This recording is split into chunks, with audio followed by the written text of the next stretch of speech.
Hello tacticians, in this video we are going to be looking at the Adeptus Mechanicus as they are now a full team. We're going to be looking at how they're going to act in the faction tournament arena, and as always thank you to everyone who supports the channel, whether it's through subscribing or use my friend code, as it really does help me out. So let's crack on and have a look at Vitruvius. Recently Vitruvius has had a buff to his Master Annihilator passive ability, which means that now when he performs a normal attack against an enemy, the enemy is affected by the Master Annihilator until Vitruvius is defeated or performs a normal attack against a different unit. Attacks by any friendly unit against the affected enemy score an additional hit, except attacks that deal psychic damage, so we don't have to worry about that here. And this damage has got a damage ceiling. This used to be restricted to one additional hit for the next 3 hits. That's gone away, so it does mean all the summons that you're going to get through Tangida will benefit from this as well. His active ability, the Rad Bombardment, is a fairly decent damage dealer as well, but you do either need to heal or wait a few turns before you actually let loose, because it'll deal toxic damage to all units in a straight line in one of the 6 directions, and it will contaminate all the hexes in the line. Contamination reduces your armour by 30% for 1 round, but mechanical and contagions of Nurgle units are not affected. Then all the units are suppressed, so this is great for those late games if you want to try and get that last sneaky sniper that's trying to hide away. Not that you see that much, but it's still useful. And as I mentioned, the length starts at 2 hexes and increases for 1 each turn. And also for 1 hex for each mechanic that has restored the health of a unit. And you've got 2 mechanics in the Mech. The great thing here is if you want someone to die immediately, you target them with Vitruvius first and follow up with the rest of the team, and that extra hit will probably make sure they disappear very quickly indeed. Moving on to Actus, and this guy is really the heart of the machine, if you pardon the pun, of your team, and the reason for that is his active ability, Defend the Divine Work, where he'll repair himself and all friendly adjacent units. Now it's quite helpful that he is able to fly so he can get to wherever he needs to be to do that heal, because when he does, or just heals people normally, he will then make them attack again. So if you can get into a situation where you're healing multiple of your own units, they'll all get to attack again, and of course if they end up attacking the one that Vitruvius has attacked, as I said, it won't last very long. He's actually a very good healer, and he can put out a little bit of damage, but don't expect miracles from him. You really want him there to heal someone else to trigger their ability. And then we have Tangida. Now this guy, left unchecked, is an absolute menace because of his active, in quotes, ability, because this is obviously ongoing. When he is in the Protector Imperative, he grants additional armour to all friendly adjacent mechanical units, so everyone in the team. And whilst he is in that Protector Imperative, when he attacks either by himself or if Actus tells him to through a heal, he'll summon in one of his buddies. Now at some point, probably more likely in Guild Wars, or if you're in a really good position in the TA, you can switch to the Conquer Imperative and switch it up to do more damage against units with that reduced armor, and that is key. You need to be able to hit people with that toxic to reduce their armor to get that damage. You don't automatically get that damage added on, so more than likely you'll be staying in Protector, unless of course things have gone your way and that enemy has had their armor reduced. And his passive ability is all about either summoning or making those summons attack again, which can be very useful. But as I said, I think it's more of a Guild War thing than TA. But that's yet to be seen, and I'm going to be excited to see how well this team does in the TA this week. To help him benefit from that Conqueror Imperative, we have Toxic Damage, which means it's got that 25% chance to apply Contaminated to the target hex, and as I said before, that Contaminated is what reduces that target's armor, so you can then benefit from the Conquer Imperative. So yes, there's a lot of steps to go through to get that benefit. Now everybody knows about XRO, and I suppose I don't really need to go over him much, but it's important to know he has got a range of 4 and he has got the Unstoppable, so it means nothing is really going to stop this guy getting to where he needs to go. The problem is he is a glass cannon. He will die very quickly indeed. But if you get him in the right place and use his active, the Cord Claw, he will end up doing direct damage to whoever he's attacking, and of course get those benefit hits from Vitruvius, and on top of that, he will attack again whenever any other mechanical unit attacks that target, thanks to his optimized gait. And this can then help move him along the rows of enemies so you can carry on attacking and extra row carries on killing. As I mentioned though, he is very much a glass cannon. Make sure that when you send him in, you're going to kill someone. And now on to the new boy of the bunch, Sy-GEX. Now he has got a range of 3 with that cannon of his, which because of his passive, the heavy grav cannon, does get an additional pierce ratio versus Gravis, Terminator armor and other mechanical units. But is that actually going to be enough? And one thing I think people will underestimate him for is his Sentinel directives, where he can do a ranged attack. Only the one though, but it does put down suppression, which obviously is very useful because it will switch off Overwatch and reduce their movement by 1, which can annoy the enemy a little bit. And then after using that attack, you can then stay in Overwatch. And I think that is where people will trip up. They'll think, oh, you've attacked, I can move. But no, he's going to shoot at them yet again. But does he really add that additional oomph to the team that Morven Vahl added? There's no AoE attack like she had, so is he really going to be what is missing for this team to shine? Enough talking, let's find out. First up, let's pit them against the Orcs. So I'm going to quickly go through the first couple of turns. The Sy-GEX is going to move forward and we're going to push forward as far as we can. The Orcs looks at what's actually dangerous and they're going to move forward too, just making sure that they're also out of range. Now, as the AdMech team, we know we're in danger. We do not want Tangita getting shot at, so we're just going to fall back just a little bit to make sure everyone's safe again. Now, it's at this point the Orc player can see that the only thing threatening this hex, which is where Boss Golgots wants to be, is Sy-GEX. So he's going to take the risk, but it's not going to be totally risky because we've got Gibber Scraps next to him, giving him a shield. And we'll also move up with everyone else.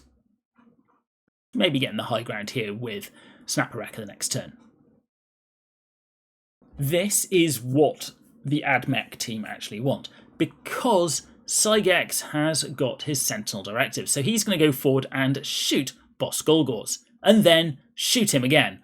And as you can see, those 2 shots kill him off. So this is a great start for the AdMech team, and they can probably win from this point because they've got rid of that very powerful unit which buffs the rest of the Orcs. But let's quickly go through what the rest of the match might look like.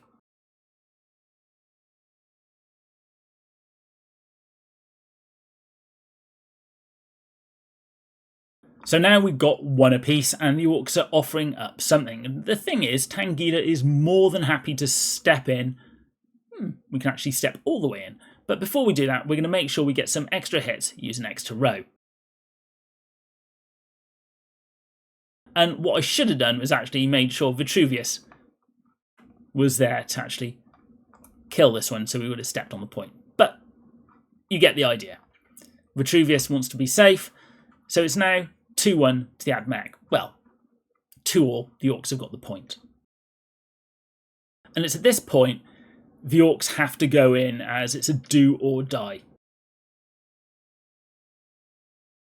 Getting rid of extra row is a really good thing, and we'll go in and heal up, because obviously the more we heal Snapperwrecker, the better it gets for the Orcs.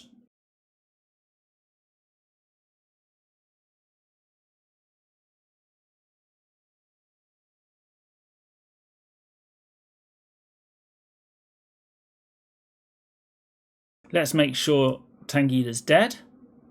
Oh, not quite, and we can't finish him off either. So Tangita there being quite tanky. And of course we're going to heal up. We can't get to Snapperwrecker. And we can't get to the point over here, so we can't win that way. So let's see what the Orcs can do. So a fairly close game, but I think at this point we can just move on to the Hex and actually win, because we've got the 2 Hexes and we've killed 3 Orcs. So it's actually going to be quite a close matchup, and much closer than I expected, and it's really thanks to Sy-GEX and that range 3, and of course the additional attack that he gets. So what about a different team? The Blood Angels are becoming very popular, and they are a very good team in the TA. And here I am using Sword Brother Godswill, as of course we can't get Dante in that team yet, and of course when we do, I'll be looking at the Blood Angels properly. Like before, we can make sure we move forward as much as we can. That was a bit of a mistake there, but let's go with it. As if we really wanted to, we could swap places with, say, Lucian here and charge forward, but we're not going to do that. I don't think that's the best idea. But what we will do, we'll move up, and we're going to move Nicodemus away because he's going to move back next turn. Okay, so there's no two ways about this. The Blood Angels are going to be getting the first attack off. We could, maybe. No, we can't move forward with Sy-GEX. But maybe we should. Maybe we'll just go into the middle and say, you know what, you come to us. But I think if we do that, all that's going to happen is they'll stay around here and shoot at us, keeping away from everyone else. So what we might do is move Sy-GEX forward 1 and say, you know what, you can have the first turn, you can even kill off Sy-GEX, but you're going to have to come to us. Now, we've got 2 fantastic uses here, so what we'll do, we're going to go in and make sure that Lucian and Matenio do as much damage as possible. Now, Matenio will go in, ouch, and absolutely murderize Sy-GEX and Tangida. So don't do that. And then just for a bit of giggles, let's see what Lucian can do to extra row. Yeah. So, as I said, don't put Tangida next to someone that Matenio can attack. Shall we try a different way? Now that we know whatever Matenio charges will die, which wasn't surprising, we're going to have to move back and, well, try and make sure that we're in the right position to counterattack. So again, they'll go in and use their Blood Chalice, because, you know, Matenio killing things is always fun for them. And what they can then do is use Mephiston to switch places with Lucian, who can then go and target, well, pretty much your 2 other main characters. So something to bear in mind when you're doing this is make sure that they can't do that, maybe. I'm not sure how much of a chance you'll have, though, because obviously some of the maps are smaller than others. But here, let's just make sure Tangida is dead. And at this point, we are going to have a problem coming back. So bear that in mind when you're fighting the Blood Angels. But not everyone does use Blood Angels, but I think it will be one of the harder battles. The final team I'll look at are the Tau, who are a very popular team in the tournament arena. But we've got 2 very good characters here, which helps mitigate Ray Vass. So we're just going to push them forward. And we're going to assume the Tau player is the standard sort of Tau player, and they're just going to go forward and go into Overwatch with Ray Vass. And they'll move everyone else up. We're not going to refresh with Ornshi, because obviously that would put Ornshi in danger. We will go here, and we can't actually shoot at anyone. So, as I said, there's 2 ways that we can do this. We can move in with extra row, and we can either use the Cord Claw or just attack normally. And considering Ray Vass is fairly tanky, let's use the Cord Claw here. Then we'll go in with the Sentinel Directives to attack once.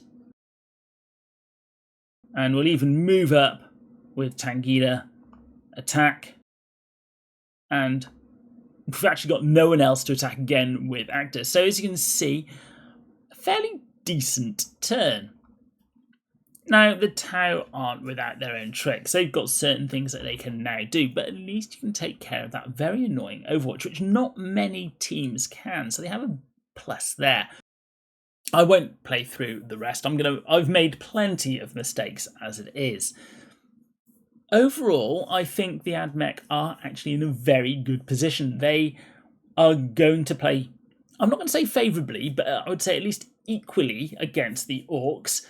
probably slightly favourable against the Tau, and unfortunately the Blood Angels will just tear them apart. But I don't think many people have them at the moment, and I think even fewer people will use the Blood Angels when Dante comes in. So you've got that to look forward to. So does Sy-GEX fit into this team? I think he does. He adds that extra element which someone like Morvenval didn't really have. The ability to possibly attack 3 times to kill a major threat at range 5 is very good. But, unfortunately, not quite good enough, really, because of the fact that at range 5, you're going to be at the range where they can attack Sy-GEX first if they have the range and probably kill him in one go. Against other teams which aren't that manoeuvrable, I think this team will be very good indeed and very fun to play. And I can't wait to see how well they do in the upcoming Faction Tournament Arena. If you like these videos, then it would be much appreciated if you at least think about using my friend code, as it really does help me out. Or if you or your guilds are looking for a new home, please reach out to any of the guilds shown, as we'll always welcome new people into our midst. As always, don't forget to like, comment and subscribe, and I'll be seeing you on the battlefield.